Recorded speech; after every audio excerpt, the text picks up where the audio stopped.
OpenAI launched a brand new web browser designed to challenge Google Chrome. It had ChatGPT built directly into it, AI memory, and an agent that could click through websites and complete tasks for you.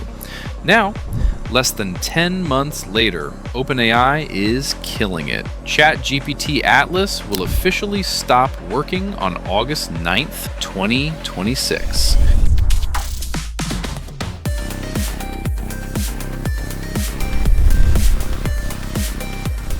So what happened? Did Google crush OpenAI before the browser war even began? Did users simply refuse to leave Chrome? Or is OpenAI abandoning the traditional browser because it believes the future is something much bigger and potentially much more disruptive? Because Atlas may be dying, but the technology inside it is not. OpenAI is moving those capabilities into ChatGPT, Codex, and a new system called ChatGPT Work.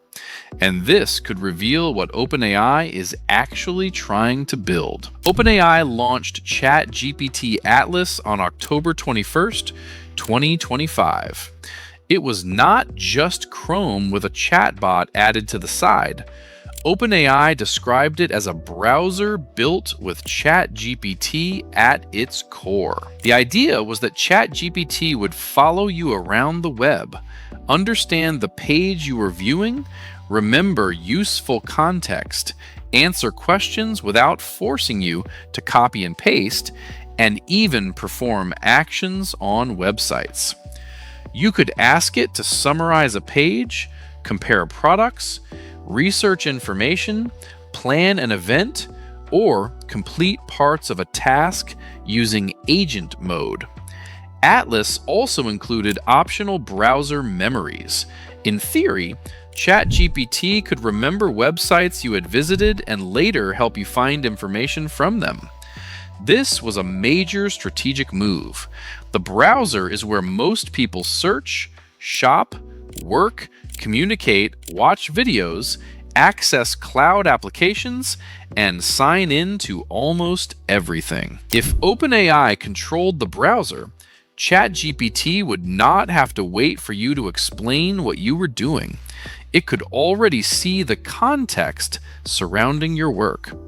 That is why Atlas was widely viewed as a direct challenge to Google Chrome. But there was an immediate problem. Convincing people to switch browsers is incredibly difficult. Chrome users already have their bookmarks, passwords, extensions, profiles, settings, and years of habits built into Google's ecosystem. Microsoft has spent years pushing Edge directly inside Windows, and even that has struggled to seriously weaken Chrome. Atlas also launched on Mac OS first. OpenAI said versions for Windows, iOS, and Android were coming later, but beginning on a limited platform dramatically reduced the number of people who could immediately adopt it. Meanwhile, the competition kept moving. Google pushed Gemini deeper into Chrome.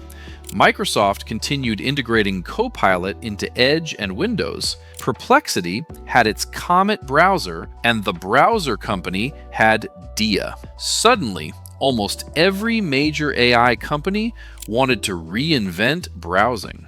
Atlas needed to be dramatically better than the browser people already used, not just slightly more convenient. It also faced the biggest problem with AI agents: the conflict between usefulness and trust. The more access you give an AI, the more useful it can become. But the more access you give it, the greater the privacy and security risk. An agent that can read web pages is useful. An agent that can log into accounts, download files, send messages, edit documents, and make purchases is far more powerful. But it is also more dangerous when it misunderstands an instruction or encounters a malicious prompt hidden on a website. At launch, OpenAI placed major restrictions on Atlas agent mode. It could not run code inside the browser, install extensions, or access other applications on your computer. It also paused around certain sensitive websites. Those restrictions made sense, but they also limited what made an AI browser exciting in the first place. Now, OpenAI has officially announced that Atlas is being retired. But here's the important part. OpenAI is not abandoning browser-based AI. The company says Atlas is being deprecated as its agentic browser capabilities move into ChatGPT and Codex. Instead of asking millions of people to abandon Chrome, Safari, or Edge, OpenAI can bring the useful parts of Atlas into the ChatGPT products people already use. The updated ChatGPT desktop application now includes a built-in browser. It can bring websites, online tools, and cloud files into the same workspace. On desktop, ChatGPT can also work with local files and applications. OpenAI is also merging Codex into that desktop experience. Then there is ChatGPT Work. ChatGPT Work is designed to move beyond simply answering questions.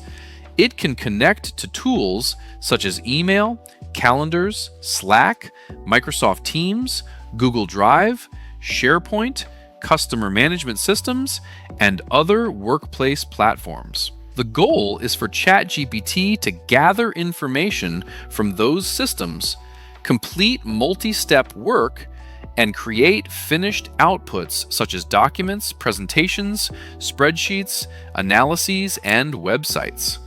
That is much bigger than a browser. A browser helps you move between websites. An AI workspace could move between your browser, files, email, calendar, company data, and desktop applications while completing the task for you. Think about how we work today. You search for information, copy it into a document, check an email, download a spreadsheet, move data between applications, format a presentation, and send the finished result. The next generation of AI wants to collapse that entire process into one instruction. You might say, review the emails and meeting notes about this project. Research the competitors. Update the budget spreadsheet. Create a presentation for Friday's meeting. Then draft an email summarizing the changes. The browser becomes only one step inside that workflow. This means OpenAI is no longer competing only with Google Search or Chrome. It is moving toward Microsoft Office, Google Workspace, automation platforms, and even parts of the work currently performed by employees. And OpenAI is not alone. Anthropic is pushing its own agentic work tools. Microsoft has Copilot throughout its business ecosystem. Google has Gemini connected to Workspace. Every major AI company is fighting to become the layer between you and your digital work. The winner may not be the company with the smartest chatbot. It may be the company whose AI can safely access the most useful context and reliably complete the most real work. So was Atlas a failure? Possibly. OpenAI has not publicly described it that way, and there are no official adoption numbers proving that users rejected it. But shutting down a major product less than 1 year after launch tells us that OpenAI no longer believes a standalone Atlas browser is the best path forward. Maybe it was too difficult to pull people away from Chrome. Maybe Atlas created unnecessary product fragmentation. Or maybe OpenAI realized it worked better as a testing ground for features that could be absorbed into a much larger platform. Most likely, it was a combination of all three. But moving this quickly creates another problem: trust. People who move their bookmarks, passwords, browsing history, and daily workflows into Atlas now have to move again. OpenAI says Atlas bookmarks, open tabs, and browsing history will not transfer automatically. Users can export cookies and passwords to the ChatGPT desktop app and bookmarks to Chrome. But anything important needs to be saved before August 9th. That is not a great experience for the people who took a chance on the product, and it raises a serious question. How comfortable should we be building our daily workflows around AI products that can dramatically change or completely disappear within months? The shutdown of Atlas is both a warning and a preview. It is a warning that the AI industry is moving so quickly that even products from the biggest companies may not last. But it is also a preview of a future where the browser, chatbot, coding assistant, and Office applications begin merging into one AI-controlled workspace.